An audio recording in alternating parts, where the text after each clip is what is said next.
Assalamualaikum warahmatullahi wabarakatuh. Selamat pagi, saya Imanuddin dari TV Desa Banyumas. Hari ini saya bertamu di Desa Ketenger, tepatnya di Pos PAUD Muji Lestari.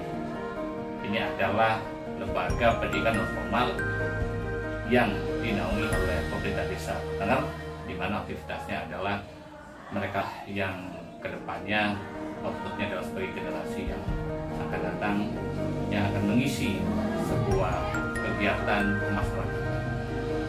Dan tentunya nanti saya akan bertemu dengan Kepala PAUD Pos Muji Lestari. Dan selanjutnya saya akan memperkenalkan Kepala Pos PAUD Muji Lestari.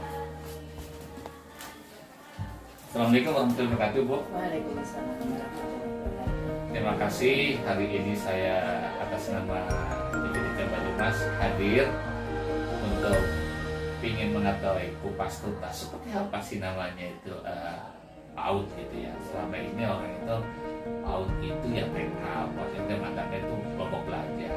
Sebelum sampai ke sana, saya mohon Ibu bisa memperkenalkan diri. Terima kasih Pak Iman. Assalamualaikum warahmatullahi wabarakatuh. Waalaikumsalam. Nama saya Siti Suria. Kebetulan saya menjadi pengelola atau kepala sekolah di Pos PAUD Muji Lestari Desa Ketenger. Pos PAUD Muji Lestari Desa Ketenger itu lembaga pendidikan yang penyelenggaranya adalah tim penggerak PKK Desa Ketenger, tapi di bawah naungan pemerintahan Desa Ketenger, yang berdiri pada tahun 2027 Pak, jadi tepatnya di tanggal 29 April 2007. Oke, terima kasih Bu. Ini kalau saya melihat berarti Pos PAUD Muji Lestari udah lama ya, 2007 sampai 2022 sampai sekarang. Nah, tentunya ini ada sebuah dinamika. Mohon Ibu bisa menjelaskan PAUD Muji Lestari itu apa sih gitu, Bu? Karena kita kan nggak tahu PAUD berarti PAUD siapa ya gitu. Pos PAUD Muji Lestari itu dulu kan integrasi Pak antara PKB, Bina Keluarga Balita dan Posyandu, karena pada saat itu di tahun 2007 itu PKB-nya itu tidak jalan, akhirnya diintegrasi menjadi Pos PAUD Pos PAUD seperti itu. Nah itu dulu ada gerakan satu desa satu PAUD yang mengharuskan satu desa itu harus ada satu PAUD seperti itu. Nah itu sejarahnya seperti itu. Jadi kami para kader-kader Posyandu dulunya itu bergabung kemudian untuk mendirikan Pos PAUD. Nah Pos PAUD itu sendiri adalah lembaga pendidikan non formal Pak. PAUD kan ada dua, PAUD formal dan PAUD non formal. Nah Pos PAUD sendiri masuk ke pendidikan PAUD non formal. Di sana ada taman pendidikan anak, kemudian ada juga TPG seperti itu. Sedangkan PAUD formalnya sendiri itu ada TK Pertiwi, ya, taman kanak-kanak Pertiwi, kemudian ada RA dan lain-lain seperti itu. Nah dari Pos PAUD sendiri itu masuknya ke PAUD non formal seperti itu. Oke, berarti di sini berdiri karena ada sebuah aturan bahwa satu desa satu PAUD harus satu PAUD gitu. Iya, dulunya. Iya, oke. Nah di sini tadi saya sedikit kegiatan anak-anak yang sekolah di PAUD ini. Sebetulnya itu di sini ada berapa siswa Bu? Iya. Kalau untuk tahun ajaran yang sekarang itu semuanya ada 47 anak. 47 anak. Layanan dari Pos PAUD itu sendiri adalah sebetulnya usianya dari 0 sampai 6 tahun Bapak. Tapi kan kalau 0 itu seperti TPA, Taman Pendidikan Anak, itu membutuhkan sarana prasarana yang lengkap dan lain-lain. Kalau Pos PAUD sendiri itu sasarannya usianya 3 sampai 6 tahun seperti itu. Nah pembagian kelompoknya itu sesuai dengan kelompok umur. Jadi ada kelompok umur untuk usia 3 sampai 4, 4 sampai 5 dan 5 sampai 6 tahun. dari anak yang tahun ini itu 47 itu terbagi menjadi 3 kelompok umur Bapak. Kelompok usia 3 sampai 4 itu ada 7 anak. Kemudian yang usia 4, 5 itu ada 24 anak, dan yang usia 5, 6 atau pra SD lah katakanlah itu ada anak 16. Seperti itu Bapak. Oke gini Bu, tadi Mas Kombet ruangannya udah luar biasa. Iya, itu berkat Bagus pemerintah sekali. Desa Ketengger yang membuatkan, ya alhamdulillah. Dan tentunya di sini tidak bisa berjalan dengan sendirinya, Betul, tentunya betul. banyak sekali yang terlibat. Iya, Nah, iya. kalau yang tadi usia di bawah 2 tahun belum ada ya Bu ya? Belum ada karena sarana prasarananya kan harus komplit Pak. Oh, harus Iya, komplit. iya. Ya, oke. Nah, ini yang mungkin orang itu bisa ke arah pas parenting gitu Iya, ya. iya. Berarti yang di sini adalah usia dari 3 sampai 6 tahun. 3 sampai 6 tahun terbelah jadi 2 kelas. 3 kelompok. Oh, 3 kelompok. Iya, per Oh, kelompok luar biasa. umur. Iya, Oke, iya, 3 iya. kelompok umur. Nah, masing-masing kelompok umur itu mungkin sama Ibu Bunda Surya itu bisa dijelaskan apa sih yang diajarin di 3 kelompok itu? Oke.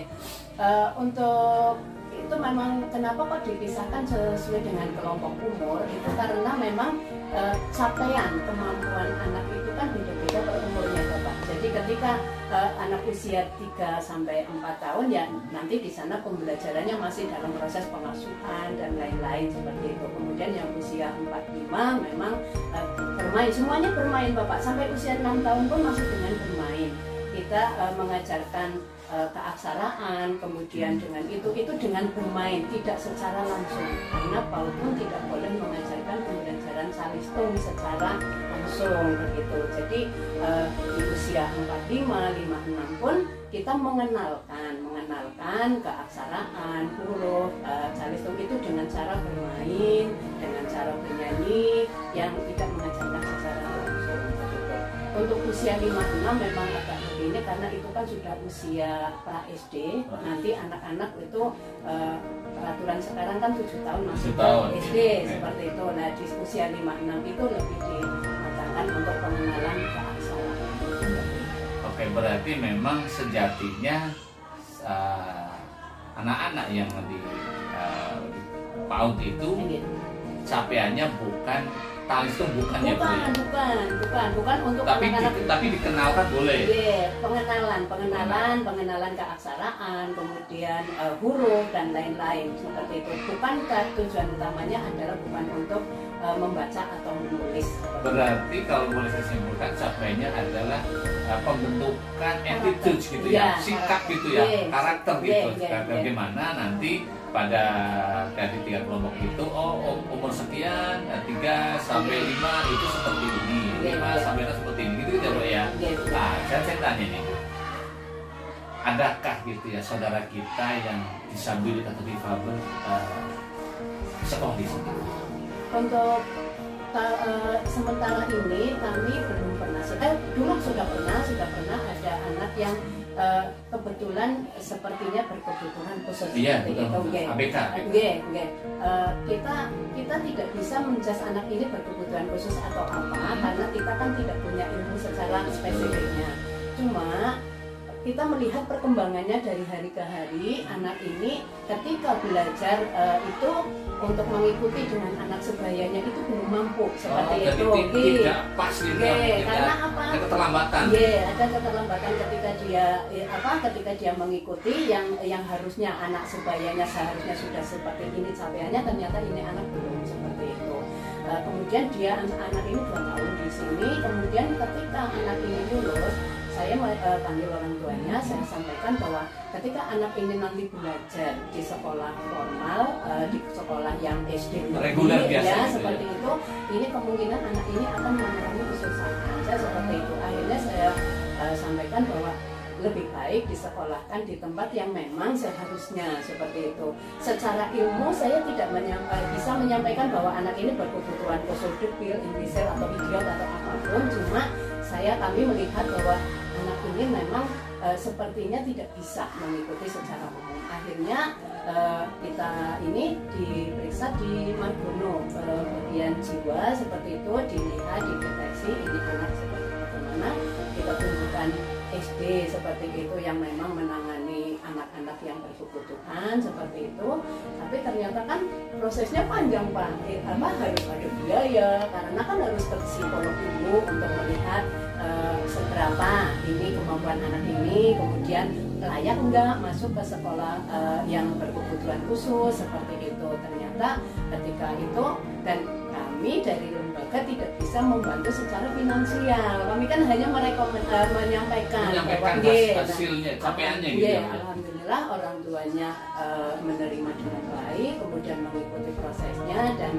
diterima di SD Purwokerto. Kalau saat itu SD nya mana saya kurang lupa nggih. Tapi yang jelas anak ini memang diterima di situ dengan hasil dari psikolognya itu dari rumah sakit Margono saat itu terus diterima dan sekarang sudah selesai. Oke. Ini yang saya makasih banget Bunda Surya, ternyata seperti itulah kita itu membuat sebuah pendekatan bahwa bagaimanapun dia adalah saudara kita dan tentunya ada cara bagaimana semua anak-anak kita itu mendapatkan pendidikan yang layak dan sesuai dengan kondisinya masing-masing. Kalau selanjutnya adalah gini juga. Ini sebetulnya di PAUD Muji Lestari ada berapa sih tenaga pengajarnya? Kalau tenaga pengajarnya sendiri itu ada 6 Bapak. Ada 6, ada 6 dengan saya. Oh, 6 dengan Ibu. Dengan saya. Jadi untuk sekarang kan kalau saya kepala sekolah itu bunyinya tenaga pendidikan. Kalau pendidiknya sendiri ada 5. Yes, betul. Alhamdulillah dari 5 itu 2 sudah sarjana PAUD. Sudah S1 PAUD, kemudian yang 3 itu lulusan SMTA, tetapi dari SMTA itu karena sekarang kan kompetensinya harus sarjana PAUD seperti itu Bapak untuk menjadi guru PAUD. Harus sekolah lagi atau ada sertifikasi bagaimana? Betul, harus kalau menurut pendataan Kapolri dan lain-lain untuk menjadi guru PAUD itu harus S1 PAUD Bapak. Sedangkan kami kalau mencari yang sarjana untuk menjadi guru PAUD kan kadang-kadang juga dapat apa di PAUD. Honor nggak layak seperti itu. Kita hanya bekerja sosial, mengandalkan untuk kesejahteraannya saja. Kadang-kadang kita kan kurang seperti itu. Tapi alhamdulillah dari guru-guru itu sudah sarjana PAUD melalui Bapak UTI di Unsur. Kemudian yang 3 itu serta masuk saya juga walaupun kita tidak sarjana tapi kita mengikuti diklat. Karena harus ada diklat berjenjang Bapak. Ada diklat dasar untuk guru PAUD yang memang belum S1 PAUD itu ada diklat-diklat yang harus kami ikuti. Contohnya nanti diklat dasar semua guru sudah alhamdulillah. Kemudian nanti ada diklat lanjut. Setelah diklat lanjut nanti ada diklat mahir. Nah, dasar lanjut mahir. Nah, ketika nanti sudah diklat mahir, nanti ada program sarjana. Kalau tidak salah itu nanti kalau begitu sertifikat diklat mahirnya itu nanti bisa dipakai untuk mendaftar ke apabila menginginkan untuk S1 PAUD itu nanti dapat keringanan sudah mengikuti berapa semester. Oh, berarti gini Bu, sedikit mungkin ini namanya rekognisi. Iya, saya lupa namanya. RPL, rekognisi pembelajaran lampau. Iya, berarti di sini saya makasih banget ini Bunda Surya. Berarti dari informasi pertama inilah yang sedang kami gali. Karena di Kemendes juga ada program RPL bagi Pak Desa, perangkat desa, penggiat desa itu ya, apa namanya tokoh pendidikan gitu, itu bisa gitu ya. Semoga nanti apabila Ibu dan rekan-rekan pendidik yang ada di PAUD Muji Lestari akan mengikuti, tentunya itu Kementerian Desa itu memfasilitasi hal-hal. Ada nilainya Bapak sertifikat. Ada nilainya. Ada nilainya. Jadi ketika diklat dasar nanti sudah dianggap berapa semester seperti itu. Diklat lanjut sudah berapa semester. Jadi hanya ada hitungannya berapa SKS gitu ya. Betul. Nanti ketika sudah diklat mahir itu nanti tinggal katakanlah sudah langsung tingkat akhir seperti itu. Cuma saya memang lupa dengan ininya karena memang sudah lama dan saya tidak mengikuti. Kalau saya sendiri ikutnya di klub pengelola, Bapak, di klub kepala sekolah. Beda lagi. Beda lagi karena saya kan kepala sekolah. Kepala sekolah ditanya pengelola. Kalau pendidik itu ada tingkat dasar, Iya. lanjut makin. Iya, tapi pengelola pun mengikuti di kelas dasar juga. Saya juga ada sertifikat di kelas dasar seperti itu. Terus kemarin ada di klub pengelola juga, alhamdulillah yang saya ikuti. Oke, ini Bu. Ini kan tadi saya sampaikan bahwa tadi adalah milik pemerintah desa. Iya, alhamdulillah. Seberapa besar gitu pemerintah desa, khususnya desa Ketar itu ngopeni, ngayomi gitu ya, merangkul gitu ya, lembaga yang seperti ini, buat Muji Lestari terhadap kegiatan yang ini menjadi sebuah prestasi yang luar biasa karena sebenarnya ini fasilitasnya sama saja bagus ya. Iya. Benar. Ya, untuk perhatian dari pemerintah desa, sih alhamdulillah Bapak, dari faktor sarana prasarana, adanya gedung yang bagus seperti ini juga karena adanya dari pemerintah desa Ketangan seperti itu dibangun dengan dari pemerintah dari dana desa atau apa seperti itu. Yang jelas perhatiannya sangat luar biasa, kami dibuatkan gedung, kemudian sarana prasarana dan untuk kesejahteraannya pun alhamdulillah juga untuk guru PAUD ada ya, walaupun mungkin dulu memang belum ini ya, tapi untuk tahun ini alhamdulillah juga sudah sedikit meningkat seperti itu ya. Jadi per bulan nanti diterimakannya kami per 6 bulan sekali dari pemerintah desa seperti itu, dan kemudian nanti jadi satu tahun itu kami terima kontribusi satu tahun seperti itu 2 kali.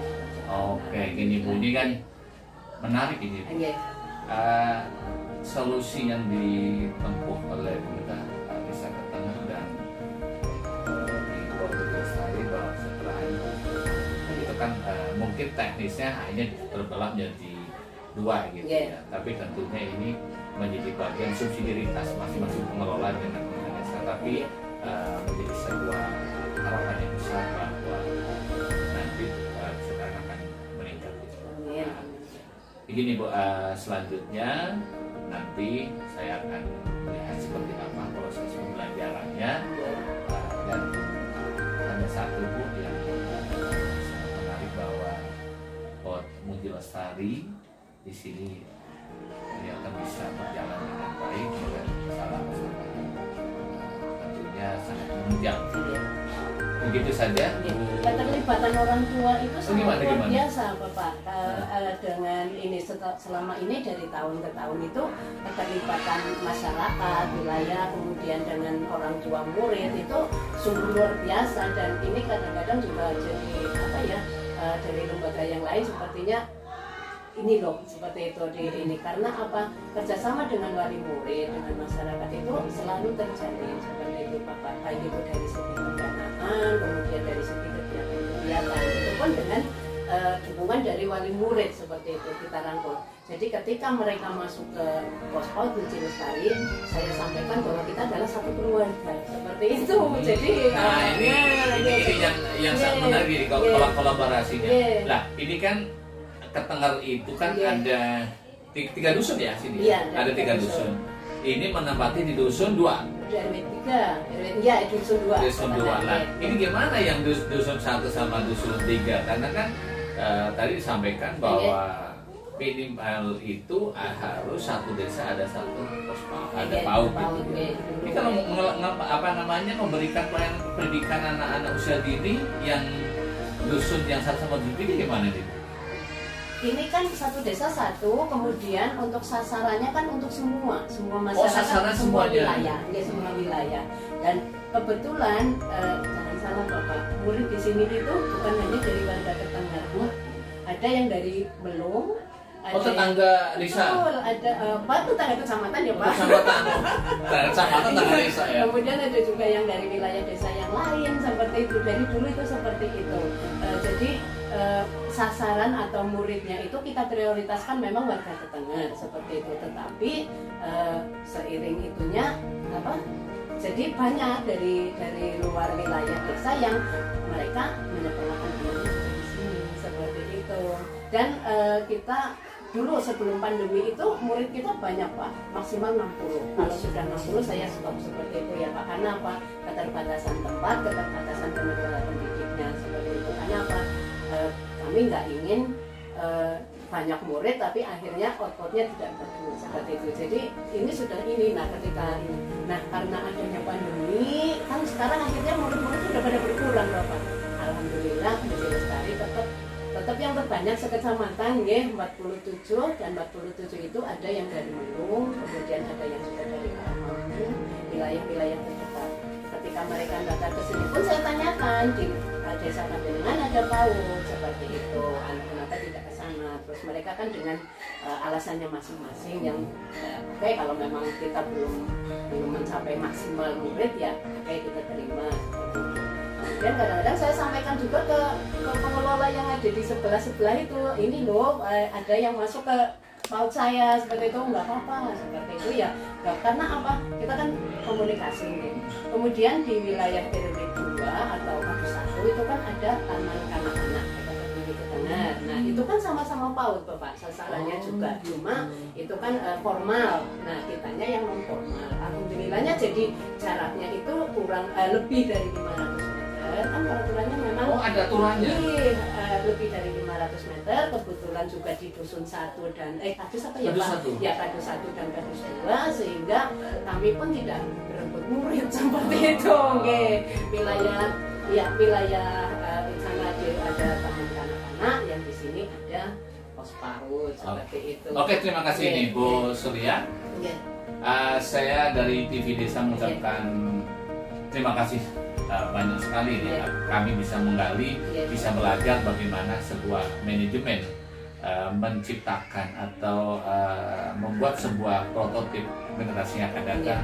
Ternyata itu memang harus berjenjang dari pendidikan non formal seperti yang disampaikan oleh Bunda Surya, dan tentunya saya dari PAUD Muji Lestari Desa Ketenar, Kecamatan Beraten melaporkan.